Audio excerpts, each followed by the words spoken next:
Morning guys, welcome to my Facebook page, YouTube channel and Facebook page. Tara, papasok na sa ating trabaho.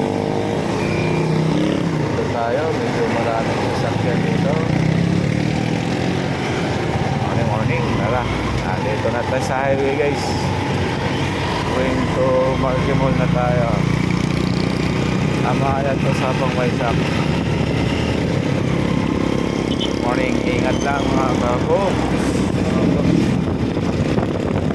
Baliway sa ating pagdadrive.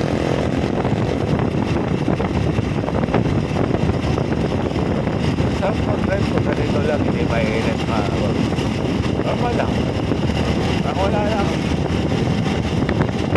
Diba? Alright.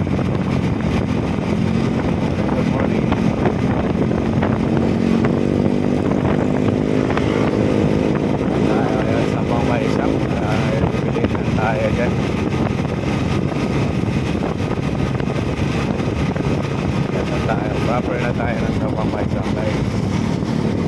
Yung tinitirahan natin sa Bordan, sa Sandy House, sa Pangwaisak din yan. Ano lang na sub lang.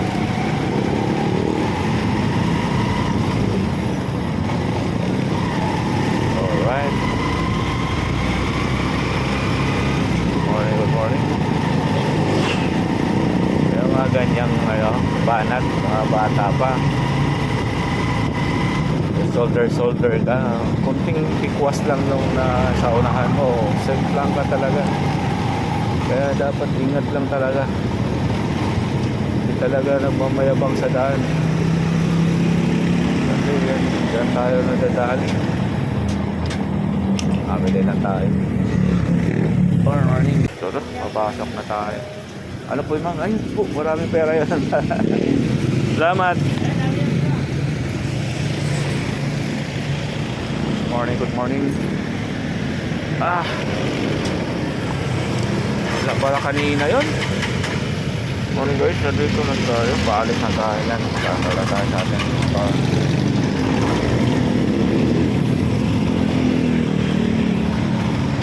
Good morning guys.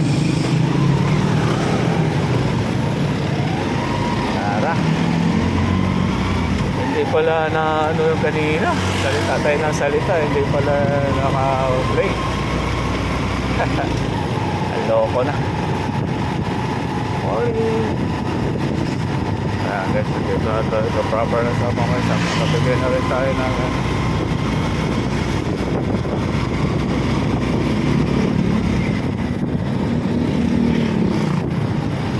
hindi tayo ng ano siguro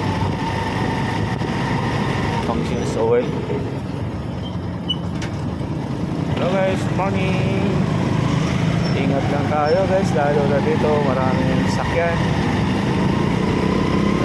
Kailangan lang natin maging alert sa daan at huwag magmadali. Dapat pag pumasok tayo, kailangan maaga tayo. Pasok alas 8 o 7 pa lang, alis na tayo sa bahay para sorbo yung natin biyahe. Tayo madali sa daan para iwasan din natin yung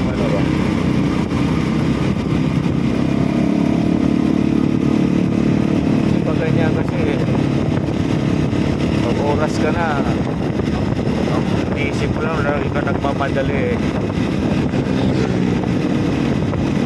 kaya delikado talaga. Kailangan ingat na tayo kasi yun yung number 1 talaga sa natin sa pag-drive.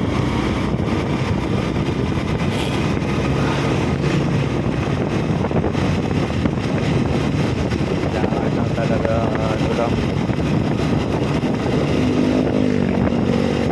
kasi nasabi ko wala na lang ingat, hindi nagmamadali sa daan para mas maganda talaga yung clean.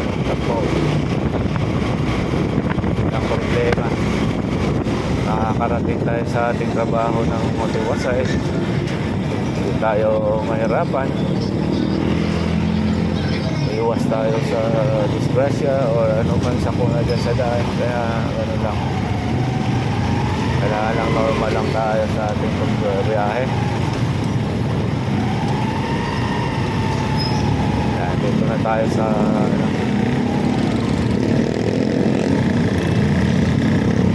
marami kasing sasakyan dyan kasi ano yan eh, marami subdivision na sa loob dyan. Apat na ata. Apat na subdivision dyan mga babs. Kaya ang hirap na dyan dadaanan kasi ano na.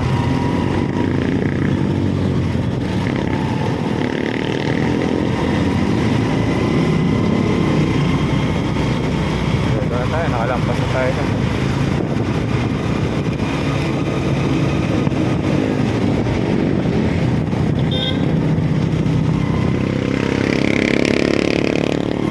Diretso ka ba? Mamaya makarating ka. Imbes makarating sa trabaho mo, ibang maratingan mo. Hindi dapat ganun mag-drive, Brad.